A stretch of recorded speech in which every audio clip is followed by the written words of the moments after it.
How's it going, my friends? So let's just continue with the Kenneth Minogue book. Honestly, maybe I should read Historia del Cronen really fast in this week, and then I'll switch back to the Minogue Politics, and then finish, and then go back to Rebel the Way. But we'll see how it goes. I'll try my best, guys, to get everything done. But let's just see how it goes. So, chapter by chapter breakdown. This is Christianity and the Rise of the Individual. So I felt that previous two chapters were quote unquote more beefy, like there was more going on. Well, here, like it seems like the book starts losing thickness. I guess there's less content as you go through the chapters, and then you get to chapter 5, the modern state, and the 6th one as well, how to analyze it, and it just becomes everything about like Minogue's theories and ideas as opposed to a historical content like in the Greek and Roman chapters. So I felt this chapter it was good as well, but it was the last chapter in that historical focus. So this chapter is more about the Germanic tribes and how they invaded and took over the Roman Empire, which was already in decline anyway. So civic order came out of violence and brutality. Germanic tribes expanded from Sweden, so most of them came from Scandinavia and settled in Britain, Germany, and then even Spain. Like there was like one group. I don't think it's the Visigoths, but there was definitely a group that settled there. And afterwards, Germanic tribes settled in Central Europe and converted to Christianity. And Charlemagne, like, I think he might have converted and became the king of France. But don't quote me on that, guys, because I know Clover was also a king of France. They might be the same person, but don't quote me on that, because like Minogue doesn't go into details. You know, when I study French history, I'll tell you guys exactly what's going on, what's up with that. So Germanic tribes were always fighting wars against each other. That's what like a lot of people have been saying. Like Germanic tribes seem just really violent. Like some right-wing thinkers later about like Teutonic like battles and stuff like that. Like this is England was conquered by Anglo-Saxons, then Danes attacked, and then the Normans took over. The law was seen as untouched by human will, and evolution from tribe leaders to masters of realms. So pretty much what happened, Germanic tribes took over and they just became tribe leaders, and then try to like expanded their reign and became masters of realms. And they saw the law as very, I don't want to say absolute, but it seems like, I don't think that's what they're trying to say. I think what they said is that law was seen as independent from human will. So they weren't making laws at first. It seems that due to Europe's weather, a central power is not needed in countries like China and India. So, like, respect for China and India. It's not that I feel Minogue has a very, I don't even want to say Western, but I guess Anglo sort of sensibility, where he'll say, well, what about those Oriental people? Like, they don't have what we have, you know? So I kind of like sense that out of him, even though I know he's not trying to say that, but like what he's saying as well is the weather in Europe doesn't meet like large irrigation and large centralized power. So there's like small kingdoms, and we see that with the Holy Roman Empire. Like what was Germany was actually like different small groups of people.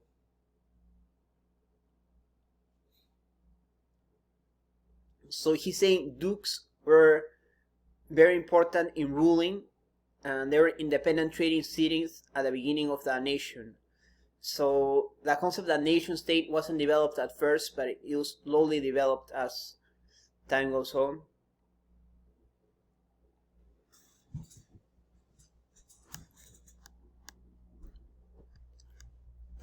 Right, guys, so the Treaty of Verdun divided the realm of Charlemagne into 3 parts: France, Deutschland, and the Netherlands, and Italy. So there was this third kingdom, so La France, Deutschland, and the third kingdom, which was like either Netherlands and Italy. Like it wasn't that well defined. He said that like that third kingdom.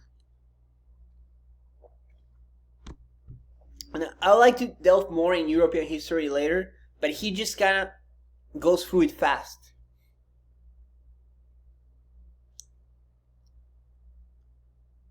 And then Minogue brings the idea that France has like the legal institutions and consultative institutions. And again, guys, he hasn't. I feel like now that I'm going through this, like Minogue pretty much is just doing overviews. Like he isn't like centering on things. He's just giving you guys like sketches of what's going on. So rights were given to the nobility and rich people, and then passed down to the common people. And for people like saying, "Oh, the Pope reference," right? And maybe I'll call it Britpop, but honestly, we'll see. Like maybe I'll do like a Britpop song. But anyway, guys, what's going on is like what he's saying is the nobility had their rights, and then rich people got them, and then later, much later, common people got them, like the right to vote. But don't quote me on that common people could vote at that time, because in the Roman times they couldn't. So he's just saying that whatever right the nobility had, much later that same right was given to common people. The king had that cooperation from his partners to rule. This included nobles, powerful church members, and towns and representatives. So also, when he mentions Christianity, it seems like Greeks and Romans didn't have a distinction between church and state. So people just saw the state as having links with their religion, or not really, because Greeks were really smart, actually. Like now that I'm looking back, I realize Greeks were, and I know some Greek people in real life, but it's like, both are cool, you know, like, but it seems ancient Greeks were like really smart people who had all these ideas about society. So it seems like they didn't even need religion to justify their theory. Sometimes they'll just say like, whoa, it's the right thing to do, like, through rationality. So what he's saying is that like, once Christianity took over, like there came like a very important distinction between the state and the church, and then the church started having power, and the church started making laws as well. Like it was part of the balance of power. So the king had cooperation from all these different groups, and what he's saying is the balance of power. The king wasn't an autocrat, you know, or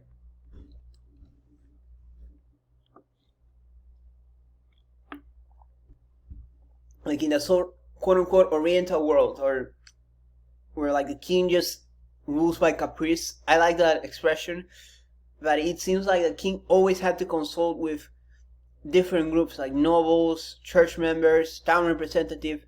It was a balance of power. So Greeks and Romans had a civic religion that focused on rationality and serving the republic. I feel this was mainly Greeks, and Romans had a bit, honestly Romans as well, now that I think about it, because like Greeks were more theoretical, but Romans, I feel like they didn't make that much distinction between their family and their state. So definitely it seemed like serving their state was really important. You could be born a Roman, but you needed to become a Christian. So this is a very interesting distinction that Minogue touches on. So what he's saying is that you are given Roman citizen just by birthright. But Christianity as a religion is something you have to be taught, something you have to assimilate into. And it just isn't something like that easy. So he stresses the need for education, and I think in Latin as well, there's definitely a language connection where noble people learn Latin and then learn Christianity in more depth. And then that's what we see in the Protestantism emphasis on just translating the Bible and sharing it with everyone. And I disagree a lot with Protestantism, but this is not the place to talk about that. But however, you get the idea, you know, like I feel, at least based on what I'm reading, it seems there's a distinction between Minogue's state and what he's arguing for, of what it means to be part of a religion. Which the religion just becomes a source of power as part of the balance of power. And Christianity focused on education and literacy. We already touched on that. Christianity affirmed the equality of each human soul. So it seems like, and this is like Nietzsche's idea when he described it, or he's one of the people who, and Hegel might have touched on this as well, but it's the idea that it seems Greeks and Romans follow master morality, where they're noble virtues, and Christianity followed slave morality, where being humble, it's seen as good, and he said like poor people are closer to God, and all these sort of ideas, which actually like I think Catholicism, like, I guess I'm a cultural Catholic, but like it's the idea that Catholicism praises meekness and humility, and then this transfer to Protestantism, and they highlights modesty to an extreme, in my opinion. But regardless of that, what Christianity is saying, that all human souls are equal, well, Greeks and Romans might not have had that conception. Like they might have seen that, and Germanic tribes didn't either. They might have seen like people as expendable, and I think Germanic tribes even had more of this, And so what he's saying is Christianity, or at least Catholicism, because that was Christianity at the time, said that individuals had to respond to sin. How do they respond to sin and wrestle with that idea? And Christianity is a religion that contributes to the notion of human rights. If it was just Greek and Romans, there wouldn't be a human rights. Because, guys, remember, like, I think Aristotle and...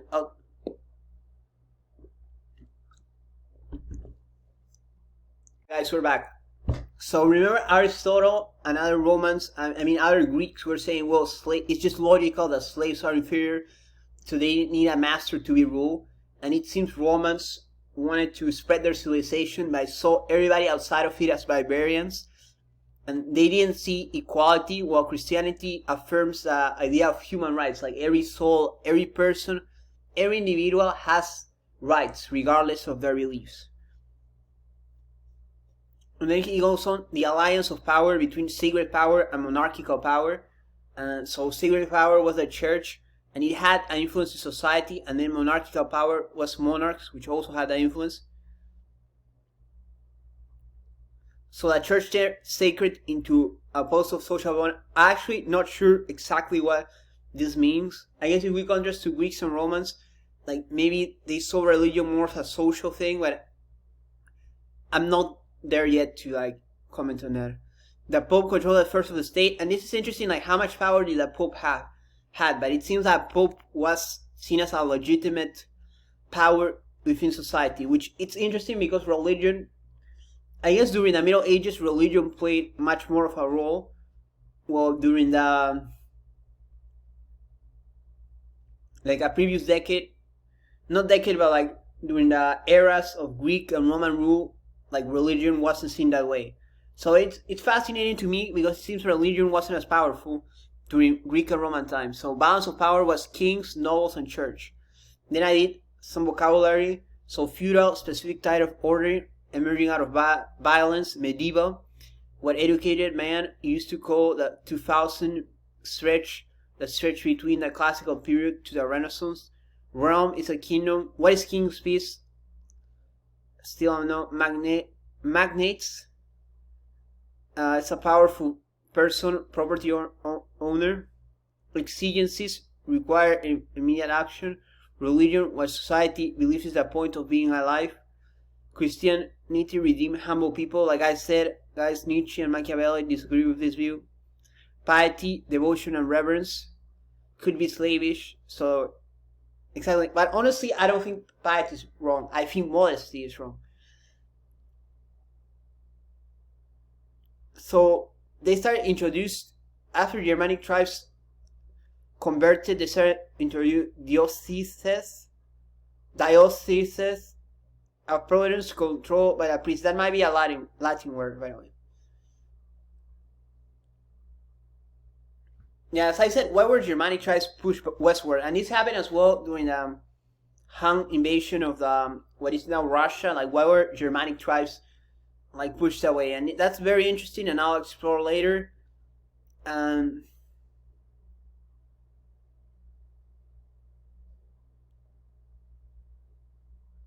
Alright guys, so we're running out of time, but it's a fun chapter, definitely. Like less content than the previous one, but I'll see you later. Like, comment, subscribe. Take care, guys.